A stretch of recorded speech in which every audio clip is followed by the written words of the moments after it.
ही वार कर दिया गोपाल बाबू सरकार ने।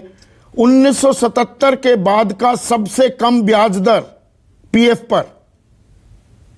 देखिए संदीप जी, हमें अगर इस बार के इलेक्शन के आप रिजल्ट देखेंगे तो भारतीय जनता पार्टी को बहुत अच्छा मैंडेट मिला है।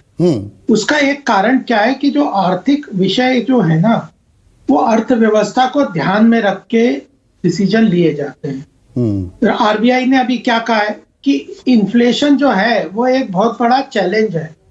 हमें जो इंटरेस्ट रेट को धीरे धीरे उसको कंट्रोल, लिक्विडिटी सिस्टम से कम करनी पड़ेगी। और एक तरीके से इन्फ्लेशन एक बड़ा एक चैलेंज है जिसके कारण सरकार को कई तरह के डिसीजन लेने पड़ते हैं। फिस्कल डेफिसिट है, बजटरी एक्सपेंडिचर है, स्टिमुलस पैकेजेस हैं, सब चीजों को देखना पड़ता है। और फिर इंटरेस्ट रेट्स का इंडस्ट्री के ऊपर भी डिपेंड करता है। तो इन सब चीजों को लेके सामूहिक रूप से समग्रता से डिसीजन लिया जाता है। और कुछ कंपल्शंस भी होती हैं सरकार की। कुछ कंपल्शंस को अगर ध्यान नहीं रखते तो कंपल्शंस हैं। मैं अप्रिशिएट करता हूं कंपल्शंस को गोपाल बाबू, पर मैं एक वेस्टेड इंटरेस्ट वाला सवाल आपसे पूछ रहा हूं, क्योंकि इसमें मैं भी शामिल हूं। ये सारा भार, सारी मार, बलि का बकरा, ये मिडिल क्लास, ये इनकम टैक्स पेइंग क्लास, सारा बोझ हम ही उठाएंगे क्या? पीएफ कौन कटवाता है? इनकम टैक्स जो पे कर रहे हैं ये वही लोग हैं। एक मिनट सुनिएगा।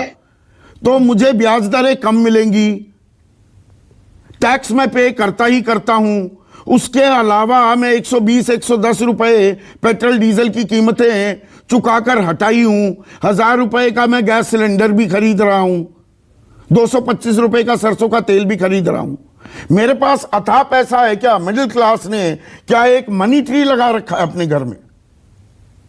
नहीं, देखिए संदीप जी, मिडिल क्लास की जो समस्या है, मिडिल क्लास में केवल सैलरीड आते हैं ऐसा नहीं है। वो बात एमएसएमई के लोग भी हैं, छोटे जो उद्योग हैं वो भी सब मिडिल क्लास में आते हैं।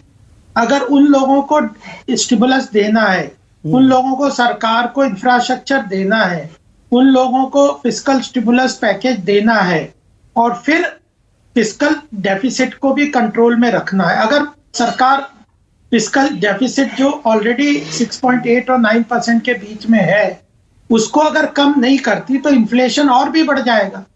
तो ये तो सब चीजों को ध्यान में रख के, और मैं ये नहीं कह रहा कि ये जो इंटरेस्ट रेट को कम जो किया वो आम आदमी को दिक्कत नहीं होगी, लेकिन सरकार को एक लार्जर परिप्रेक्ष्य में तो मतलब हम डिसीजन लेना, दिक्कत उठाते रहे ये। और आपने ताल ठोकी भी, 4 राज्यों में चुनाव आपने जीत लिया, तो जनता जनार्दन का समर्थन आपको मिल गया।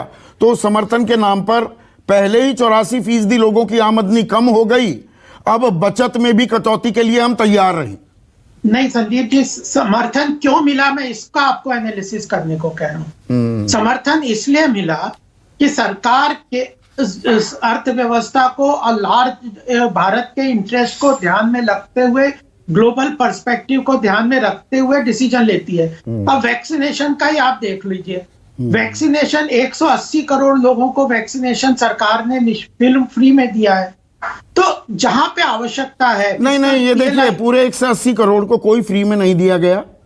और खासकर मिडिल क्लास की मैं बात करूं, और जो ये पीएफ कंट्रीब्यूशन करने वाली क्लास, सब ने अपने पैसे दे के लगवाए हैं ना, सब सरकार ने थोड़ा लगाए हैं 180 करोड़।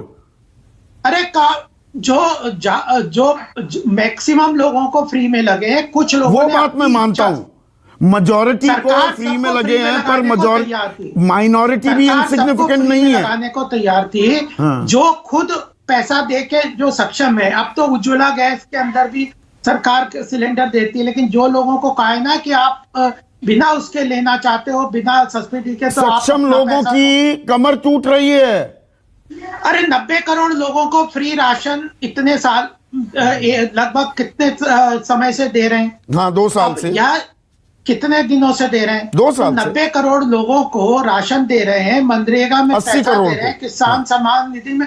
संदीप जी, आप तो समझते हैं, आप कहते हो एमएसपी भी बढ़ा दो, आप लोग कहते हैं कि आप सरकार ये भी करे वो भी करे, देश में कुछ जिम्मेदारियां तो 450 करोड़ रुपए बच जाएगा सरप्लस। 450 करोड़ बचाने के चक्कर में हमारी बचत पर कैंची चला दी। बजट में ही जाएगा ना, बजट में जाएगा। बजट डेफिसिट 6.9% का है। अगर 35 लाख करोड़ का सरकार का खर्चा है और इनकम 29 लाख करोड़ की है, तो कितना जबरदस्त उसमें डेफिसिट है। कांग्रेस कह रही है रिटर्न गिफ्ट दे दिया चुनावी जीत का आपने। ये रिटर्न गिफ्ट नहीं है, आप इसको जुमले मत बनाइए। नहीं, मैं कांग्रेस के आरोप की बात कर रहा हूं, आप भी आरोप लगा दीजिए, मैं पूछूंगा ना अभय दुबे से। नहीं, वो कह रहे हैं रिटर्न गिफ्ट दे दिया, जनता ने आपकी बम की, आपने जनता की हवा निकाल दी। अर्थव्यवस्था के लिए आवश्यकता की पूर्ति है। अगर चैलेंज आया, यूक्रेन का क्राइसिस आया है, उस चैलेंज को मीट करना जरूरी है कि बैठ के ये दुख मनाना कि यूक्रेन के कारण ऑयल का प्रॉब्लम आ गया। अरे आप जो व्यवस्था है, जो स्थिति है, उसको आप लड़ते हैं, उसके लिए चैलेंज को सामना करते हैं। आज 20,000 बच्चों को प्रधानमंत्री जी ने दिन रात लग के पूरा मेहनत करके वो पूरा तरीके से उनको निकालने का काम किया ना। तो पेंडेमिक जो आया 1990 में 1,70,000 लोगों को लेकर आए, 2006 में लेबनान से 11,000 लोगों को लेकर आए, 2011 में भी लेकर आए। सरकारों की ये जिम्मेदारी होती है गोपाल बाबू। तो सरकारों की जिम्मेदारी तो जनता की भी तो जिम्मेदारी है ना। तो नहीं, आप तो ऐसा दिखा देते हैं कि बड़ा एहसान किया। सरकारों की जिम्मेदारी है ना लेकर आना। कर्तव्य अगर हम कर रहे हैं तो एहसान वो नहीं है। तो फिर अगर वो एहसान की बात आप करोगे तो फिर ये मजबूरी है, ऐसा नहीं है। ये दोनों, वो डिसीजन भी हमारे कर्तव्य में आता है, ये भी हमारे कर्तव्य में आता है। ठीक है, अभय दुबे